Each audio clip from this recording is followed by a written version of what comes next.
So, change orders and variations, what are they? How do they impact your construction project? This video, this training is going to give you everything you need to know about what you need to negotiate in your contracts with regards to variations, change orders. What are variations, change orders? What's the difference in terminology? All the good stuff. Watch this video and you'll be an absolute pro. Hi, my name is Cian Brennan. I'm CEO of a company called Quantum Contract Solutions. The reason we make these videos is there's so many construction companies out there that are losing money hand over fist and they don't need to. And we're going to show you how to stop that. So if you get some value, please like and subscribe so you get notified when there's new videos up, and you can learn more and you can learn from other construction companies who have made tons of mistakes so you don't make the same ones. Enjoy. Hey, construction legends or soon to be construction legends. Today's presentation and training is all about time bars. It's called Contract is King and Time Bars That Bite. This is a really, really interesting topic in construction. It's a global thing. It's all around the world. I'll talk about one particular court case that happens to be in Australia, but it is a global thing, predominantly in all the major countries. They all have the same thing. I've worked for companies in the US, in the Middle East, in Australia, in Ireland, and they all have this particular thing. It's called time bars, right? So let's get into what time bars are and how they can affect the project. Okay, so let's talk about the time bar game. So originally, in construction, you've got your tiers of contractors, and so originally, what used to happen is if we've got the head contractor, and imagine he had 10 or 12 subcontractors below him performing the work. Now, what was happening in the old days was everything would look absolutely fine on the program, on the main contractor's budget. Everything looks okay. We're all on track. And then at the end, all of a sudden, it had become very clear that it was very, very late, and people needed more money to finish. And so when they're trying to forecast their budget, it was like flat, flat, flat, and then bang, right at the end, all this flurry of costs used to come in and a big delays used to come in. It used to all happen at the very end of the project, which obviously for planning purposes is not a good thing. And so what they brought in was what's called a time bar. The time bar basically said that whenever you are delayed on site, or whenever you've been asked to do additional work, or if you think you've been asked to do additional work, you have a certain period of time to notify us in the first instance, and then submit a variation or change order, or submit an extension of time.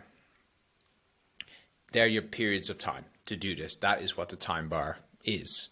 Now, the reason for that was so that they captured delays and they captured costs as the project was going on, so they could forecast their costs and completion date more accurately. However, in those time bar clauses, more often than not always, but more often than not, it'll say that if you've been delayed or you think you've been delayed and you don't notify us, you are taking on that delay as your own. You're saying that it's not a delay, essentially. If you've been asked to do additional work and you don't notify us within a particular time, you are taking on that additional work as your own cost, and then any delay associated with that.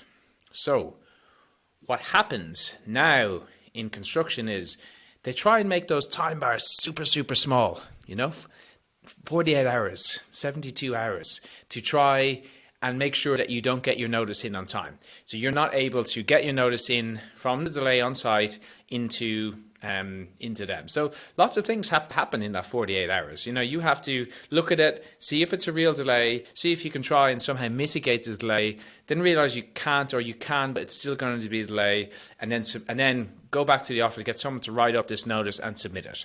So, it seems pretty easy, but there's actually a lot of steps involved. Site and the office may be very, very far away, so communication is obviously, a thing. So long story short, so many construction companies don't get their notices in on time. They don't get their variations, change orders, or extension of times in on time. And so they end up not getting paid. They get this letter back saying your variation has been rejected, or your change order, or your extension of time has been rejected, and therefore you're not getting paid for it. Happens all the time. Now, let's go to a court case to back up this thing. And this is a BHP Billiton project, so a huge mining company in Western Australia. and they engaged a very, very large tier 1 contractor called John Holland to demolish a wharf, to upgrade a wharf. And then John Holland subcontracted the demolition scope, if I'm correct, to CMA Assets. Now, CMA Assets, their whole job was to come and demolish dolphins and whatever's there, right? Dolphins are these concrete structures. So the first thing is they got up there with vessels. Now, when you've got a vessel, these vessels cost 100 grand a day, a lot of, you're talking for the vessel itself, you're talking whole crew that's on the vessel, all the equipment on the vessel. These vessels cost a lot of money per day and a lot of money on standby per day. And so when they got there, John Hollands were all in the way and they couldn't access where they need to. So this delay was a long time. They couldn't start work. Clearly not their fault, right? Next thing was there was these dolphins with concrete structures on the side. My understanding said that the rebar in the dolphins was different than what it was. Long story short, it took a lot longer to demolish than was originally anticipated, which once again was not CMA Assets' fault. Their EOT, it was rejected for the reasons that I have said previously. They didn't submit their notice on time. They didn't submit their EOT on time. Went to court, went to Supreme Court of Western Australia, and the judge held that, it says here on my screen, there is no doubt that a strict application of clause 10.12 and 10.13 is harsh. But long story short, he held it.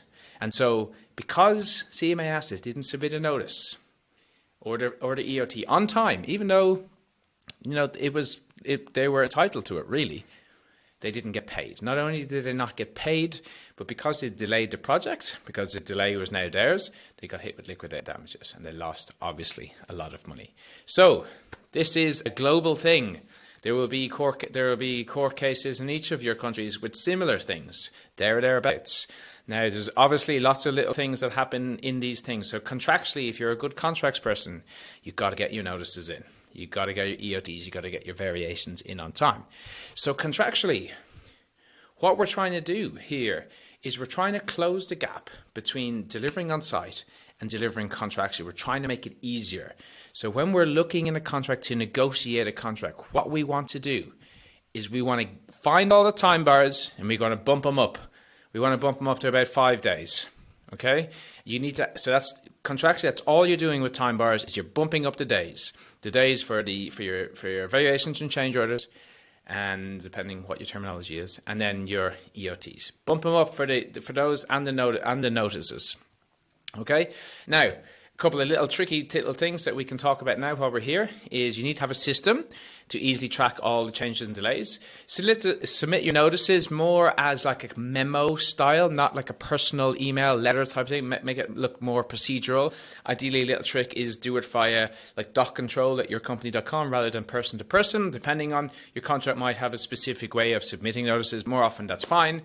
Record all of your delays in your section in your weekly minutes. And submit your variations regularly. Don't wait for lots of variations to come to submit it in one. Don't do that because you won't comply with the contract. Bottom line is the practical steps you need to implement is you need to find all the time bars in the contract and you need to ask them to be increased to about 5 days for all the time bars. Okay, that's it. And I'll see you in the next one.